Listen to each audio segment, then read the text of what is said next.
kusangana kwatikuita zvakare pachannel ino, channel yeZanu-PF TV, pandinodzoka nemaupdates akasiyana-siyana, uye ndinoti kana kari kekutanga kusvika pano ndinokumbira kuti ungobaya button rekusubscribe, then turn on the notification bell kuitira kuti usarasikirwe neevery update yandinodzoka nayo pano nguva nenguva. Ladies and gentlemen, ndinokutendai nesupport yamunotipa pano zuva nezuva. Hatisi kuzosvika pakuneta nestruggle yedu. This is your one and only MAANGEDZ, the ANNUNAKI descendant. Kunyangwe Cde Geza Vaka retire. An outcry that they will rely on as a nation.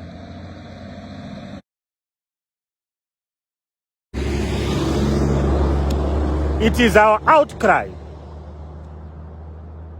that they will rely on to change things. If we don't say things, if we don't tell them what's going on or what's wrong, avafe wakaziva kuti kuparire nyatwa kwakazodai kana kuti kupi kwakazodai vanenge vachifunga kuti ifake. Because you see, the problem with our leaders, they think anything that's being raised with them is politically motivated. That's why I want to make it clear kuna President ED.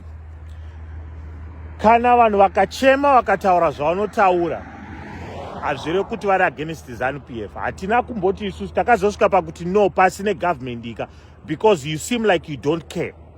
You only start moving kana vanhu vakaita sana Tino Machakaire vatanga kuenda vonotaura kuti no zvakazoti, but tatabva kakutaura kakuti matende ari kupi, because vanhu vakapiwa matende emuhospital, and you keep on again to give the same guy. You must sanction Simbarashi Anzanu itagwirewe. You must sanction tagwire kuti explain kuti mari yematende emahospital akaisa kupi. Ndo basa rapresident ndiro. Haikona kungoita kuti vanhu vangodya mari and zvinhu zvingonyarara. The struggle continues. Isusu tasiyana ne ka group kema comrades ari South Africa uko ari kuita masketch panza. Isusu, we are a people's revolution. We are people driven. We are welfare driven. What I decided today is to make it clear that we are a people driven, we are a welfare driven. Isusu tinoda kuti vanhu vagare zvakanaka. We are not a political party. I'm not a political party. I'm not anything. But I want to make it clear kumunhu wese ari mugovernment kuti vanhu ngavaite basa ravo. Kune vamwe vanofunga kuti vanoziva, but seek advice where it's appropriate. Don't just do things for the sake of doing because you are in government. Seek advice where it's appropriate. Okay? There is no point of building that whole structure, Trabulas, whatever name it is. And then you spend billions where you could actually have built a flyover and 2 roundabouts to divert traffic in every direction. You could have cut that cost in half. Secondly, I mentioned it, you didn't install a drainage system on that, which means all those retaining walls at some point they're going to collapse. So it's just a matter of time. Seek advice before you do those kind of projects if you're not sure of what you're doing. That ngove vanhu vanovimba nevamwe, not kuti kana usiri weZanu-PF you cannot be asked about anything or talk about something.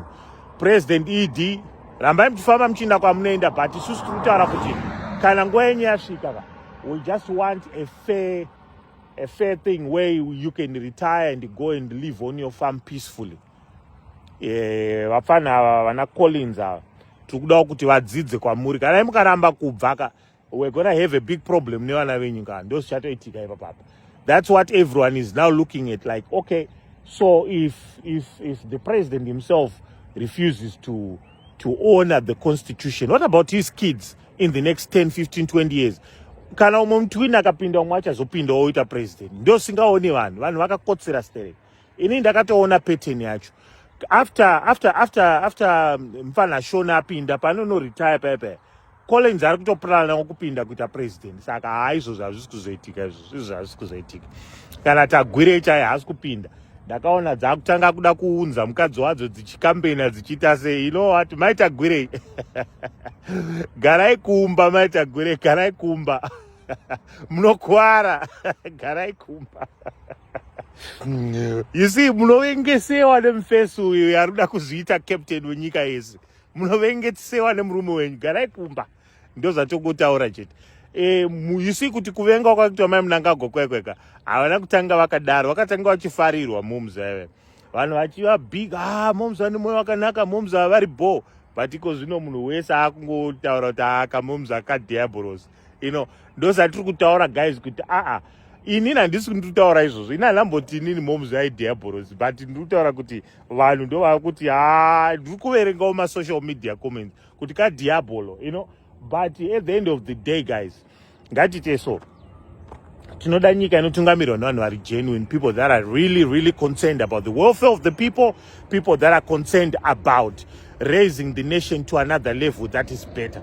Okay, inini ndinoda kuona ma-toilets achiswa mudzimba dzevanhu, ndinoda kuona ma-sink achiswa mudzimba dzevanhu, ndinoda kuona ma-water pipe achiswa mudzimba dzevanhu, ndoda kuona magetsi, ndoda kuona ma-fiber networks, ndoda kuona drainage system, ndoda kuona sewer systems dzichiswa mudzimba mumalocation. Zvetara izvini hanena zveni. Ini ndoda kuona vanhu vachigara ma-conditions ari better. It's your one and only MAANGEDZ, the ANNUNAKI, the royal bloodline, aka your drone commander. Ndo zvatoita izvi, isusu tinomirira vanhu chete chete. Muende zvakanaka.